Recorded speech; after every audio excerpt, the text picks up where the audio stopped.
Dans une grande compétition de foot, on a souvent les yeux rivés sur les titulaires, les grandes stars.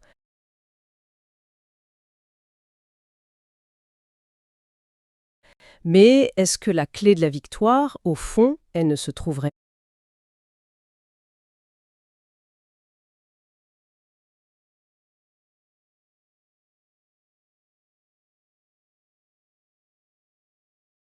Dans une grande compétition de foot, on a souvent les yeux rivés sur les titulaires, les grandes stars.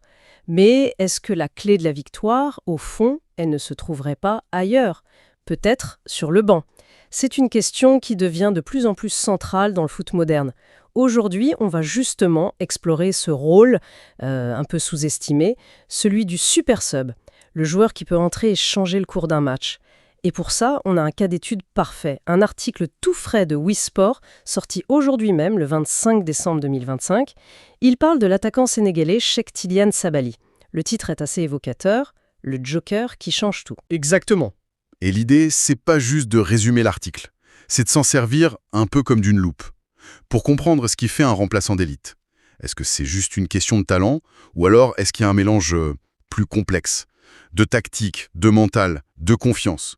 Avec le profil de Sabaly, on va essayer de décortiquer cette arme secrète que toutes les grandes équipes recherchent. Alors allons-y, l'article de Wisport y met direct les pieds dans le plat.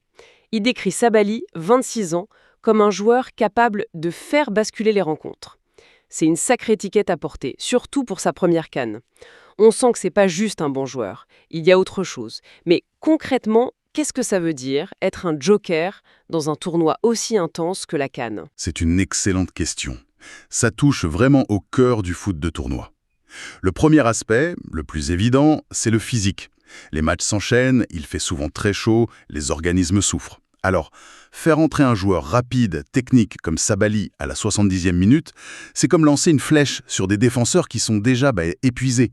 Ils sont moins lucides, moins vifs. Ah oui, donc c'est d'abord une histoire d'énergie fraîche contre des jambes lourdes en quelque sorte? C'est la base, oui. Mais ce serait trop simple si ce n'est que ça. Sinon, n'importe quel remplaçant ferait l'affaire. Le deuxième niveau, c'est le changement tactique. Imagine, l'équipe adverse a préparé un plan anti-11 de départ du Sénégal. Et d'un coup, un nouveau joueur entre avec un profil différent.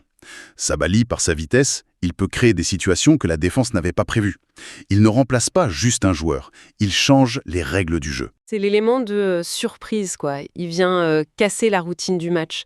Et d'ailleurs, l'analyse de Wisport, elle appuie ça avec des chiffres, non? Parce que l'impression, c'est bien, mais les stats, ça concrétise les choses. Absolument. Et c'est là que ça devient très parlant. Le papier nous dit qu'il a déjà été décisif 3 fois en sortant du banc. Ce n'est pas un hasard. Son bilan total, c'est 1 but et 4 passes décisives. Pour un joueur qui n'est pas un titulaire, c'est un ratio d'efficacité assez remarquable. Ça montre que chaque minute sur le terrain est optimisée. Et il a déjà été décisif dans 7 CAN. C'est ça que je trouve fou. Le texte dit qu'il a déjà fait une passe décisive. Il n'a pas besoin de s'adapter, il entre et il est tout de suite dans le bain. C'est presque chirurgical. C'est exactement non. Chirurgical. Et cette régularité, cet impact immédiat, ça ne vient pas de nulle part. Et là, l'article pointe un détail qui, pour moi, est la clé de tout. Il enchaîne 9 matchs consécutifs avec les Lions sous Pape Thiaw. Ah, attends, ça c'est un point super intéressant. 9 matchs de suite, ça veut dire qu'il n'est pas du tout un second couteau qu'on appelle en cas de besoin. Il est complètement dans le projet. Précisément. Ça change toute la perception de son rôle. Il n'est pas un remplaçant, au sens un peu péjoratif, il est une option stratégique. Pape Thiaw, le sélectionneur, l'a identifié, lui a fait confiance et l'a intégré dans un plan. Sabaly sait pourquoi il est sur le banc et il sait ce qu'on attend de lui. Cette clarté, cette confiance, c'est ça qui lui permet d'être décisif. Il n'est pas frustré, il est préparé. Et cette idée de préparation, ça nous amène directement à son état d'esprit. L'article insiste beaucoup là-dessus, parce que pour accepter ce rôle et y briller, il faut un mental d'acier. Le banc, on l'imagine souvent comme une frustration. Lui, il en a fait une force. C'est fascinant, n'est-ce pas, Evelyne? Il y a un contraste énorme entre son impact individuel, qui est très fort, et son discours, qui est tourné à 100% vers le collectif.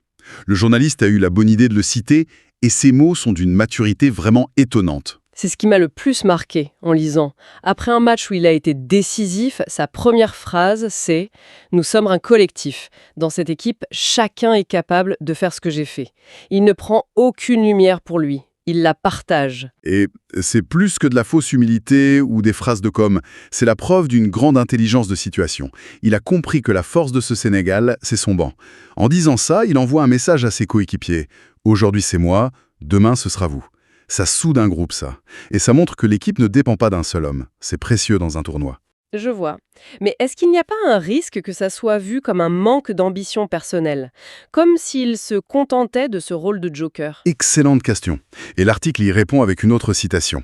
Il dit « Titulaire ou pas, je serai toujours prêt ». Et il ajoute la phrase clé. « S'il me donne une chance de jouer, je vais la saisir. Continuer à progresser et toujours être décisif. » C'est là toute la nuance. Il n'est pas passif. Il accepte son rôle, mais il affiche une ambition saine, contrôlée. Il ne revendique pas. Il prouve. D'accord. C'est une ambition qui passe par les actes. Il est conscient, comme le dit le texte, de la richesse de l'effectif. Il voit ça comme une émulation, pas comme un obstacle. Exactement. Et ça nous amène à la relation avec le coach, qui est au cœur de tout ça. Wisport le décrit comme l'arme redoutable de Pape Thiaw. Le mot « arme » est très bien choisi. Une arme, ce n'est pas un plan B. C'est un outil spécifique pour un moment précis. Thiaw ne le voit pas comme une roue de secours, il le voit comme un scalpel. Et on a même l'origine de cette relation. C'est Pape Thiaw qui l'a vraiment installée depuis un match contre le Rwanda en 2023. Cette confiance, elle s'est construite. C'est un point crucial, oui.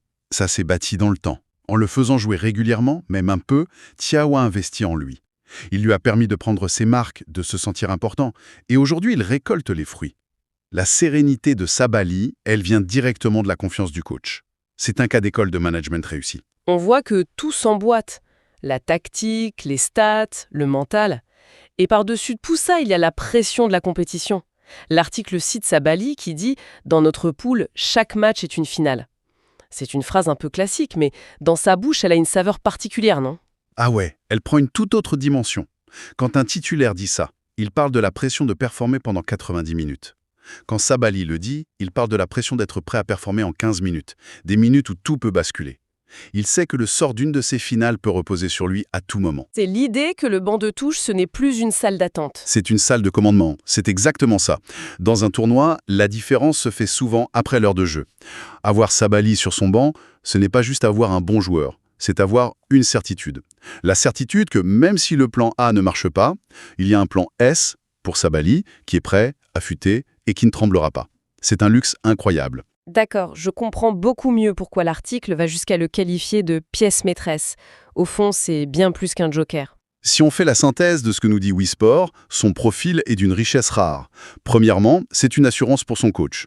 Thiaw peut coacher plus sereinement en sachant qu'il a cette carte dans sa manche. Et deuxièmement, ça doit être un cauchemar pour les coachs adverses. Comment on se prépare à contrer un joueur qui n'est même pas sur le terrain au coup d'envoi? C'est le deuxième point.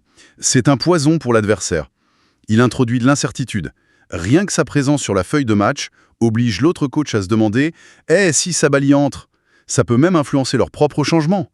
Et enfin, il y a l'impact sur son propre vestiaire. Et c'est peut-être le plus important.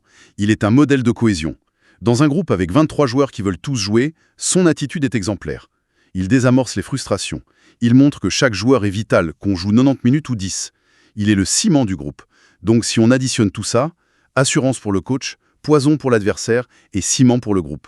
On a le portrait d'un joueur total. C'est une vision très complète. L'analyse de Wisport nous a permis de voir que la valeur de Cheikh Tidiane Sabali, elle ne se résume pas à ses stats.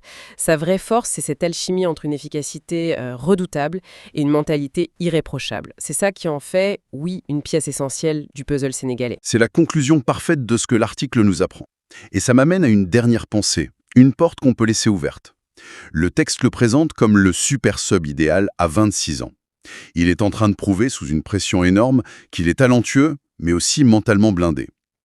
La question qui se pose maintenant, c'est est-ce que ce rôle qu'il magnifie aujourd'hui n'est pas en fait le meilleur des tremplins? En montrant qu'il est fiable dans les moments chauds, n'est-il pas en train de construire le meilleur dossier possible pour devenir à terme un titulaire indiscutable? Et qui sait, attirer l'œil de clubs qui cherchent exactement ce type de joueur? Le joker d'aujourd'hui est peut-être tout simplement le leader de demain.